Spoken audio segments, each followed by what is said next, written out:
پیارے بچوں، ایک دفعہ کا ذکر ہے کہ ایک چھوٹی سی چڑیا تھی، بہت ہی پیاری، معصوم، خوبصورت، بھولی بھالی، سب کی لاڈلی۔ وہ چڑیا کبھی ایک جگہ اڑتی، کبھی دوسری جگہ جاتی، اور وہ بچہ سب کا لاڈلا تھا۔ اس کو نئے نئے کام کرنے کا بہت زیادہ شوق تھا۔ ایک دن اس نے ایک گلابی رنگ کے آسٹریلین طوطے کو دیکھ لیا اور اس نے ضد کی کہ میں نے بھی پنک کلر کروانا ہے۔ اور وہ اس نے اتنی زیادہ ضد کی کہ اس نے اپنی مما سے بھی پوچھا۔ اس نے کہا کہ میں نے بھی یہی کلر کروانا ہے، مجھے بھی ایسا ہی رنگ چاہیے۔ پھر کیا ہوا کہ وہ جب بھی دیکھتا وہ کہتا میں نے ایسا ہی رنگ چاہیے، میرا رنگ اچھا نہیں ہے، میں جیسا ہوں مجھے ایسا نہیں چاہیے، مجھے ایسا کلر چاہیے جیسے کہ اس آسٹریلین طوطے کا ہے۔ اس کی ماں نے اسے بہت سمجھایا، مما چڑیا نے بہت سمجھایا اور اسے کہا کہ بیٹا جس حالت میں تم ہو یہی ٹھیک ہے، اور اس کو منع کیا کہ خبردار تم نے ایسی کوئی حرکت کی۔ پھر وہ اپنے پاپا کے پاس گیا اور اس کے پاپا نے بھی بہت غصہ کیا، اور اس کے پاپا نے کہا کہ بالکل بھی نہیں، جو رنگ ہمارا ہے ہم اسی میں ہی ٹھیک ہے، خبردار جو تم نے کوئی ایسی کام کیا۔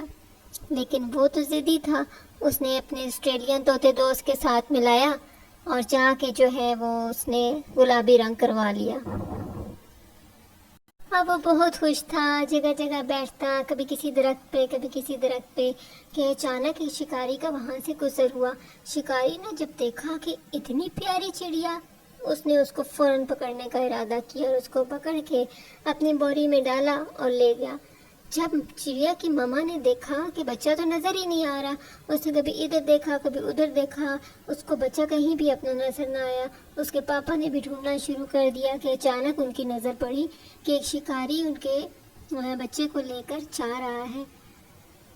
اب کیا تھا، دونوں نے چاہ کے شکاری کے سر پہ چونچیں ماری، اس کو خوب ڈرایا، اس کو شور مچایا کہ شکاری نے ڈر کے اپنی بوری کھول دی اور چڑیا کا بچہ اڑ کے اپنی مما پاپا کے پاس آ گیا۔